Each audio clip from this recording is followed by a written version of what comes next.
Hello everyone, good afternoon or good evening whenever you listen to this. Welcome to our BGT Special game time episode.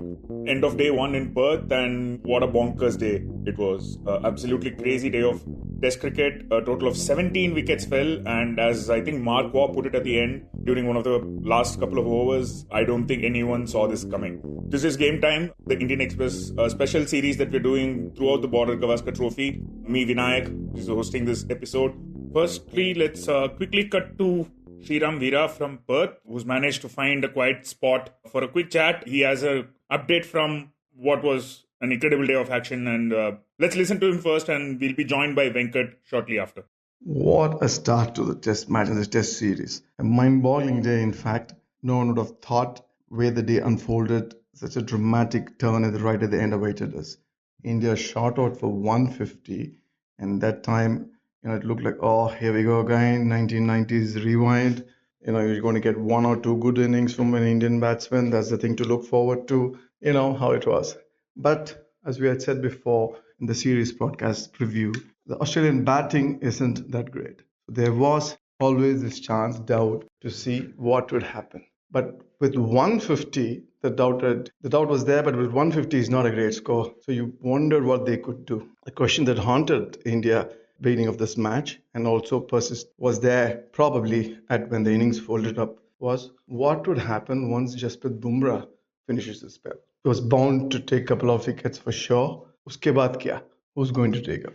Mohammad Siraj has been slightly off color in the recent months, and the newcomer was, a newcomer. To come here, bowl in Australia, you have to get used to the run-up. The ground, that is different. The lengths are different. Everything is different. And, this is a lovely story that we've come to know that Mohammad Siraj had told Ashit Rana that, yaar, tu last series ka video dekh le ek baar. Bas, wahi length pakad ke jana. And, that's a wonderful advice that came from Siraj. And that's exactly what happened. That ball that he bowled Travis Head with, despite the 3 wickets from Jasprit Bumrah, the question about the other Indian bowlers was still there. You had Usman Khawaja, very good batsman, and Steve Smith back. But still, abhi kya hoga was there. There was Travis Head, and what he has done against India in particular, in test matches, even at home in India, and of course in limited overs cricket. He won the ODI World Cup, smashed the final and everything. So there he comes round the stumps, and to take him out with that beauty, which left late, to take the off stump out, was a terrific dream ball for any debutant anywhere in the world in history. And then Siraj steps up. He takes out Mitch Marsh, who's been in an absolutely rollicking form through this year. And again, a beautiful ball that straightened out and took the edge. And then there was still the stubborn resistance from Manas Labuschagne. So this ball again was good. This is Siraj taking his own playbook from the last series in Australia, where they targeted the middle and leg of Labuschagne. They had a better umbrella field on the leg side that time. And probably it was good they didn't have this time, because this was suddenly a surprise. So you were bowling on the off and around, and suddenly then you slip in that ball. And you could see his bat, Mahanas' bat was not even prepared. He was almost fell over as he tried to flick and, just trap plumb in the LBW. So it's a bit of experience from 2021, a whole lot of spirit. Again, you could say you have to hark back to 2021, but this in some ways was, as good, if not better, because you're shot out for 150 and you're staring at Australian chants all over the stadium. But that changed. So that last final session was great. What does it say about the batting from both teams? Which is not good. But that's the story for another day. We'll come back to it tomorrow. Well, that was Sriram Veera's update from Perth for today. We'll now be joined by Venkat on this podcast for today's recording. Venkat, quite some day.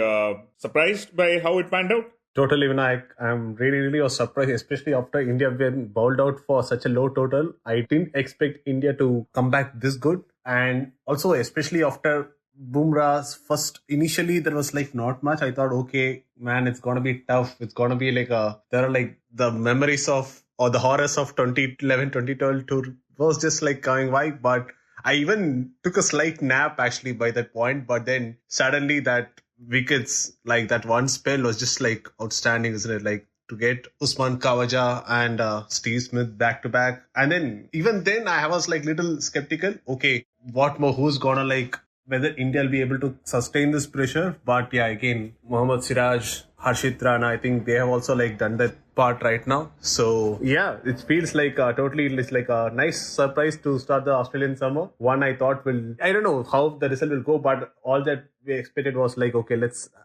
we wanted the team to put up some fight. I think we have got that on end of the day one.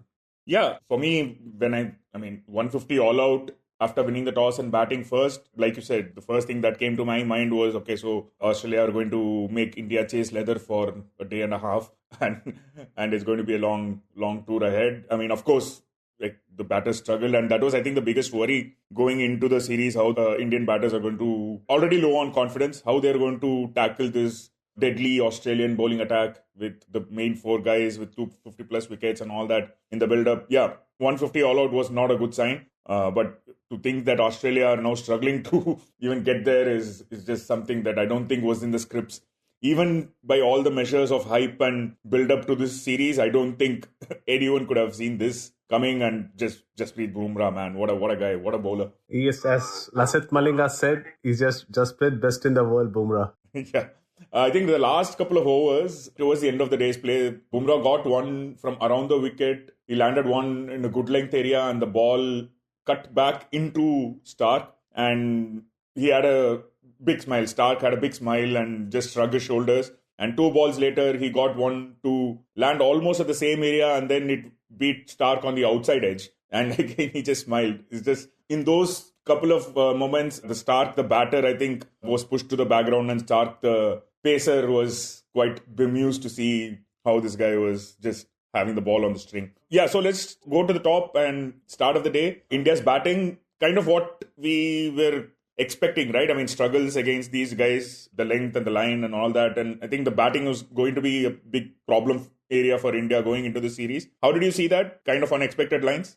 Yeah, I would say it was unexpected lines, but I was just expecting a little more out of them, actually, to be honest, because what I have like seen over the years is especially the young generation of Indian batsmen is like they are like not out of place when it comes to pace and bounce. They tend to thrive on it. I think this is where I think India missed a bit of Shubman Gill as well over here. Maybe he could have made a little bit of difference, but again, it didn't matter. Like Devdutt Padikkal, I mean, again, first overseas test, I think he got it like really like extremely hard, challenging conditions. Like, I don't know, like 23 balls deliveries he faced, and then he faced how many ones that narrowly missed the edge or the stumps. It was like, you felt like, okay, he's gonna like get out any moment. But I think where I felt like little disappointed was like how Jaiswal and Kohli got out, because Jaiswal has been around there for a while, but if you look at his dismissal from say South Africa and here, there's just like something seems to be repeating is how he's like feeling for those deliveries outside the Austin channel, and especially for an opener, that sort of worries me. Because in these conditions, it could end up being a long tour for Jaiswal if he doesn't sort this out. I think he just needs to show a little more patience. And same with Kohli as well. Yes, we have dissected how this tour is going to be like big and India needs him as well. But somehow it just doesn't give that confidence, that, okay, like I'm going to turn this around. That feeling is still not there. It's like, I think that's what India should see in the second innings. But I don't know, man. I don't know how many of us will get good sleep overnight, because already I'm thinking of, okay, what is in store for us tomorrow with the batting, because Bumrah mentioned in the toss that it's going to be, the pitch might get a little bit quicker. So I'm just like little worried actually, like, okay, if it gets conditions going to get tougher tomorrow, I think India really need to bat out of their skin actually. Yeah, I think 150 might still come back to haunt them, all said and done. I mean, first of all, there is still Alex Carey in the middle, who's been in really good form domestically for form of his life. Stark can hang around, obviously. Lyon can hang around. So it's still not done, and 150 could be wiped out in like maybe the first session, and then you definitely have to worry about India's batting. Let's just stick to Kohli for a second. I thought it was interesting that he stood quite ahead of the crease, and I guess he was trying to negate the lateral movement. But I mean, Perth or in general, Australia is not. I mean, lateral movement shouldn't be a big issue for Kohli. So I'm a little surprised that he took that decision. Essentially, he paid the price for that, right, Venkat? With the bounce is a bigger issue in Australia, and you're right on the money, Vinayakk. Even I was surprised that why he went back to that stance of his which worked for him in the 2014-2015 tour. I think that came against a slightly different Australian attack as well, right? You had like Ryan Harris, there was Mitchell Johnson, yes, but these guys were like they were like bowling a different line back then. And then after the failure in England, he adopted the stance where he wanted to cut down the movement, and that sort of was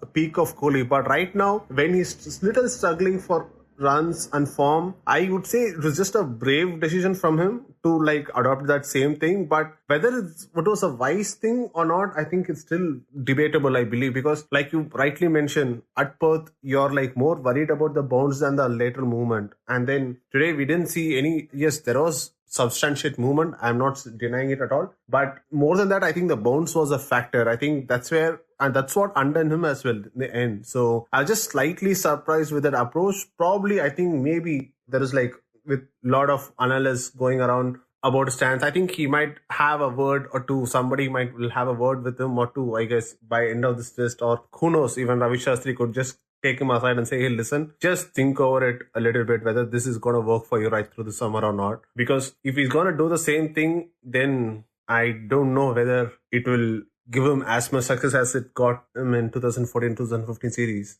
Right. And I think that's kind of where, I mean, yeah, it's just one inning, so we probably shouldn't be reading too much into it. But I have a feeling he's maybe overthinking it. I mean, is he trying too hard to get out of this slump? Is kind of, if that is the case, then it's worrying. I mean, his game is naturally good for the Aussie tracks. I mean, that's kind of why he's always been good in Australia. I'm not sure if he has to tweak anything per se. Like if he just trusts his back foot game, I mean, it doesn't exactly have a back foot game, but trusts his game square of the wicket, and maybe he should just stick to the basics. Let's see how it goes in the second innings. I mean, as you said, it's just one innings. Of course, in India's batting, I mean, Rishabh Pant and Nitish were quite good.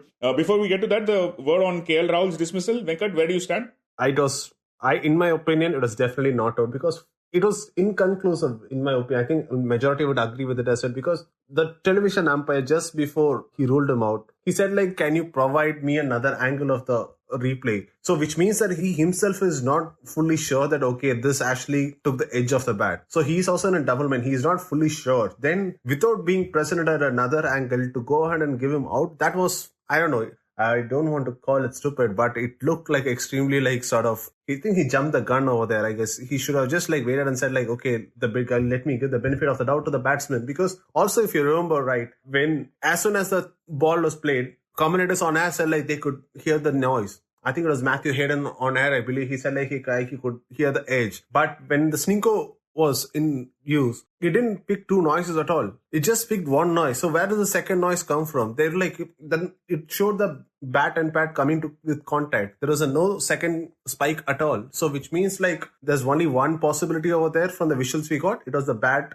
hitting the pad. For the ball, we didn't have a clear-cut evidence at all. I think Rahul was every right to agree with the decision, because all said and done, he was like playing really, really well. He was like leaving wonderfully well. Yes, he needed that luck to survive those deliveries that like squared him up as well. But then that's Test cricket that you get in anywhere in moving conditions. That's what you will get. But he applied himself really good over there. In 1 over, he played like of Cummins, I believe. He played like 2 superb shots. One forward press that went for a couple, and then he played another superb square drive boundary. So maybe if he was there, maybe with India could have got just like somewhere between 181 or 200. That would have been like massive as well, in my opinion. But the decision, I think it was horrendous actually, to be honest, because right through the summer we have been like, when we saw the promos, right? Everybody said there are like gonna be new cameras all around and stuff. And to have this sort of a thing, I think that's where it's like sort of you feel a little disappointed. It's like what happens in the English Premier League and war. It was just one of those things. It's really bad.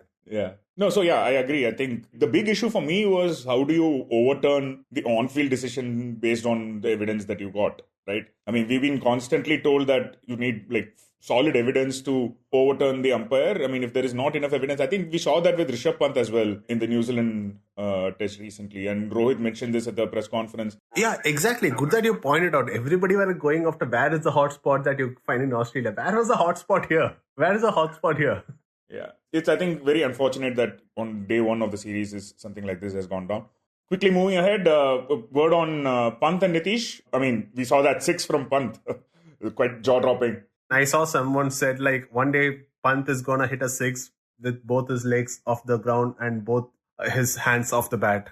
I think we are going closer and closer to the territory. It's like, you expect that from Pant, isn't it? Like, he was like daring to play the shots. You see that from him and you get it. And it's irrespective of the condition, he's going to play the natural game. A lot of them say like, oh, don't play the natural game. Natural game doesn't mean that you do something stupid. But Pant, he did something like really like true to his characteristic, because that's the only way to survive on this ground. Let's not forget as well, the outfield was really slow. So you need to take your chances, because you're not getting value for the shots at the end of the day. Even if you're like play a superbly creamed cover drive, it is not giving you 2 or like 1 additional run. It is cutting the few runs from your bat. So in that sense, I think Pant played 37 was like worth it. Yes, we all love to. With Pant, when he's batting, even if he scores 137, you would say he could have gone on for some more time because of the entertainment he provides. So yeah, it's just like, but yes, he was once again showed why India need somebody actually to support him. If somebody is there around him, it could make Pant also like take little bit of, to lessen his risks and like play more calculative innings. See, we talk about the last two, both at Sydney and even at Brisbane, he got to do things because he had Pujar at other end. You need somebody to hold other end for him. I think that's where like one of KL Rahul and Virat Kohli need to do throughout the store. Like just give him the support from the other end. When he gets that support, Pant is like India can unleash him at any conditions.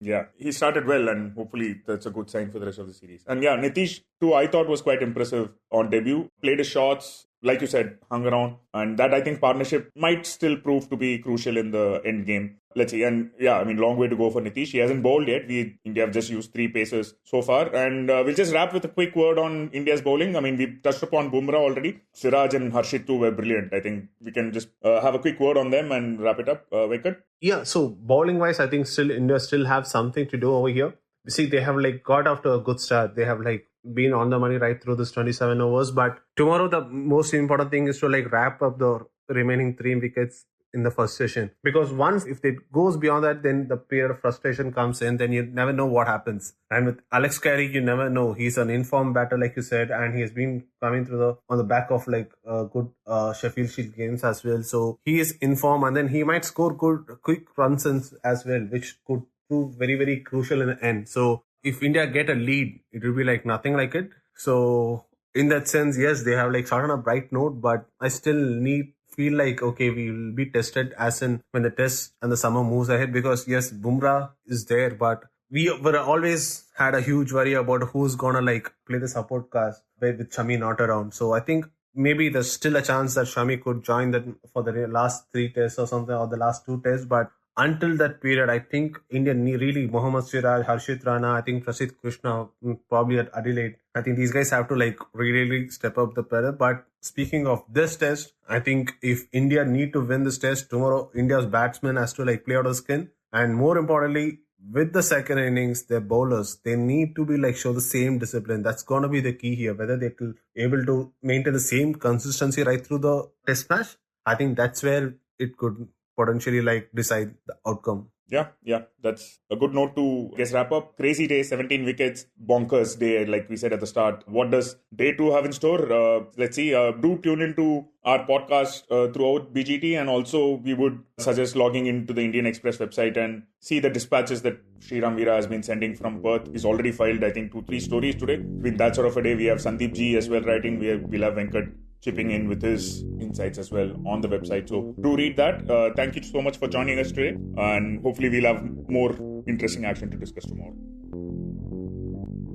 You were listening to Express Sports by the Indian Express. This week's show was edited and mixed by Suresh Pawar and produced by me, Shashank Bhargav. If you like the show, then do subscribe to us wherever you get your podcasts. You can also recommend the show to someone you think will like it. Share it with a friend or someone in your family. It's the best way for people to get to know about us. You can also tweet us at Express Podcasts and write to us at podcasts@indianexpress.com.